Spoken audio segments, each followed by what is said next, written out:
آپ صلی اللہ علیہ وآلہ وسلم اپنے دودھ شریک بھائی بہنوں کے ساتھ بکریاں چرانے گئے تو دو آدمی حضرت جبرائیل اور حضرت میکائیل علیہ السلام سفید کپڑے پہنے ہوئے آئے۔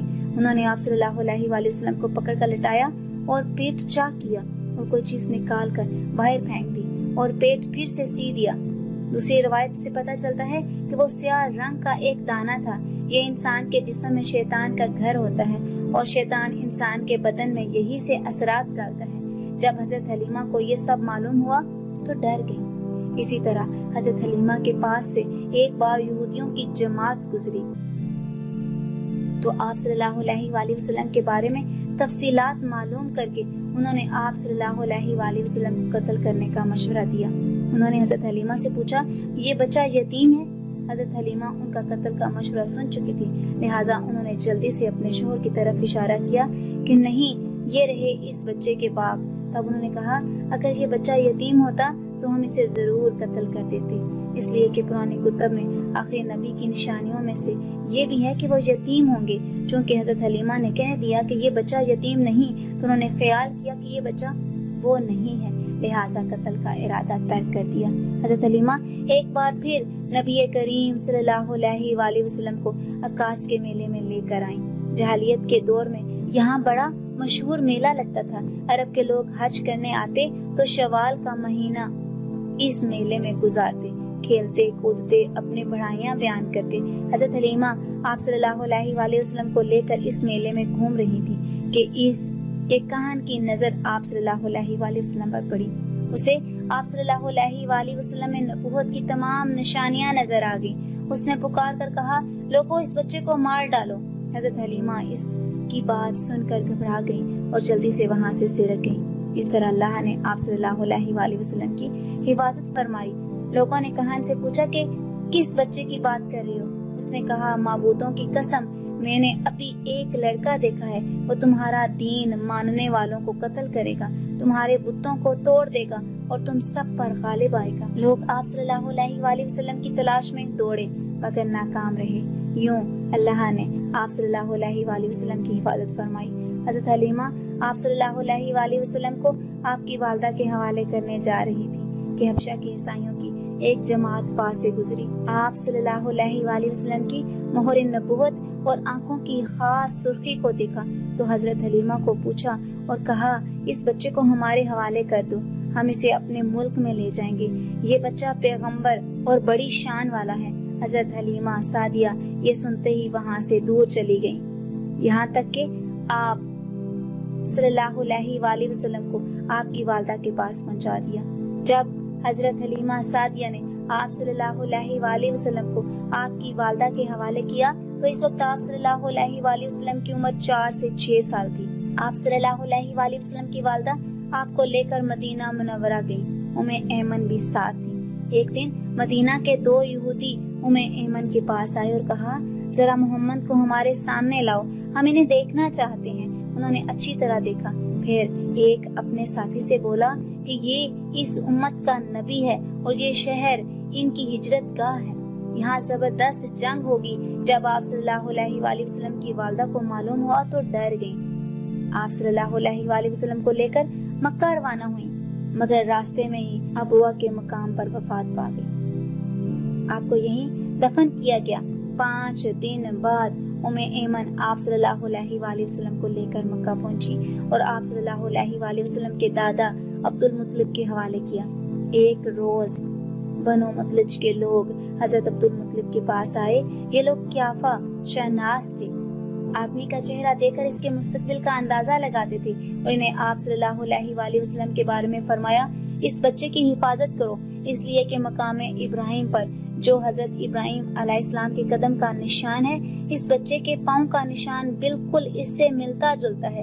اس قدر مشابہت ہم نے اور کسی کے پاؤں میں نہیں دیکھی۔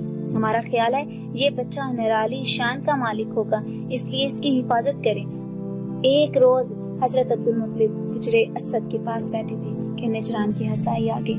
ان میں ایک بڑا پادری بھی تھا۔ اس نے کہا ہماری کتابوں میں ایک ایسے نبی کی علامات ہیں جو اسماعیل کی اولاد میں ہونا باقی ہے۔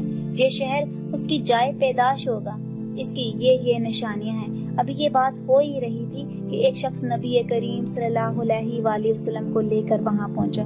پادری کی نظر جو ہی آپ صلی اللہ علیہ وآلہ وسلم پر پڑی وہ چونک اٹھا۔ آپ صلی اللہ علیہ وآلہ وسلم کی آنکھوں، کمر، پیروں کو دیکھ کر چلا اٹھا کہ یہی وہ نبی ہیں، یہی وہ نبی ہیں، یہ تمہارے کیا لگتے ہیں؟ حضرت عبد المطلب نے کہا یہ میرے بیٹے ہیں۔ اس پر پادری بولا تب یہ وہ نہیں ہیں، ہماری کتابوں میں لکھا ہے کہ اس کے والد کا انتقال اس کی پیدائش سے پہلے ہو جائے گا۔ اس پر عبد المطلب نے کہا یہ دراصل میرا پوتا ہے، اس کے والد کا انتقال اس کی پیدائش سے پہلے ہو گیا تھا۔ پادری نے کہا ہاں یہ ہوئی نا بات، آپ اس کی پوری طرح حفاظت کریں۔ جب آپ صلی اللہ علیہ وآلہ وسلم 8 سال کے ہوئے تو آپ صلی اللہ علیہ وآلہ وسلم کے دادا عبد المطلب وفات پا گئے اور عبد المطلب نے مرتے وقت آپ صلی اللہ علیہ وآلہ وسلم کو حضرت ابو طالب کے سپرد کیا۔ ایمن کہتی ہیں کہ جس وقت حضرت عبد المطلب کا جنازہ اٹھا تو آپ صلی اللہ علیہ وآلہ وسلم کو دیکھا کہ جنازے کے پیچھے روتے جاتے تھے۔ حضرت عبد المطلب کے بعد حضرت ابو طالب آپ صلی اللہ علیہ وآلہ وسلم کے نگران ہوئے۔ یہ مالی اعتبار سے کمزور تھے، 2 وقت سارے گھرانے کو پیٹ بھر کر کھانا نہیں ملتا تھا، لیکن جب نبی کریم صلی اللہ علیہ وآلہ وسلم ان کے ساتھ کھاتے تو تھوڑا کھانا بھی سب کو کافی ہو جاتا، سب سیر ہو جاتے اور کھانا بچ بھی جاتا۔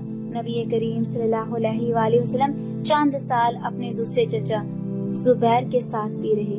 ایک بار ان کے ساتھ قافلہ یمن میں تشریف لے گئے۔ راستے میں ایک وادی پر سے گزر ہوا جس میں سرکشی اونٹ رہتا تھا جو آنے جانے والوں کا راستہ روک لیتا تھا، مگر جو ہی نبی کریم صلی اللہ علیہ وآلہ وسلم کو دیکھا تو بیٹھ گیا اور اپنے آپ کو زمین سے رگڑنے لگا۔ آپ صلی اللہ علیہ وآلہ وسلم اپنے اونٹ سے اتر کر اس پر سوار ہو گئے۔ اونٹ آپ صلی اللہ علیہ وآلہ وسلم کو وادی کے پار لے گیا، پھر آپ صلی اللہ علیہ وآلہ وسلم نے اسے چھوڑ دیا۔ حضرت حلیمہ سعدیہ کے گھر والے نبی کریم صلی اللہ علیہ وآلہ وسلم سے بہت پیار کرتے تھے۔ آپ صلی اللہ علیہ وآلہ وسلم پر اپنی جان چھڑکتے ہیں۔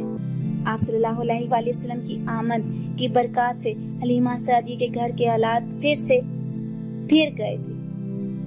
حلیمہ سعدیہ کے گھر کے حالات پھر گئے تھے اور ہر وقت خوشحالی اور برکات کی بارش ہوتی رہی۔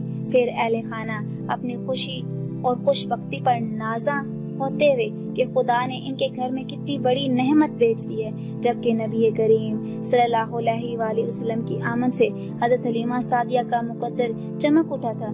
غربت بیماری کی جگہ خوشحالی نے لے لی تھی۔ آپ صلی اللہ علیہ وآلہ وسلم کے آنے سے ہر طرف خوشیاں ہی خوشیاں نظر آتی تھی۔ اہل خانہ اللہ کی اس غیر معمولی نعمت پر بہت شکر گزار تھے۔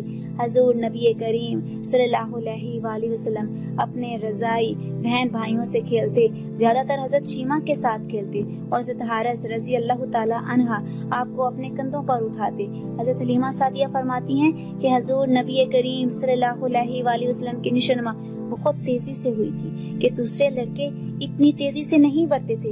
آپ فرماتی ہیں کہ جب 9 ماہ کے ہوئے تو فصیح گفتگو فرماتے اور جب 10 ماہ کے ہوئے تو بچوں کے ساتھ تیر اندازی بھی فرمائی۔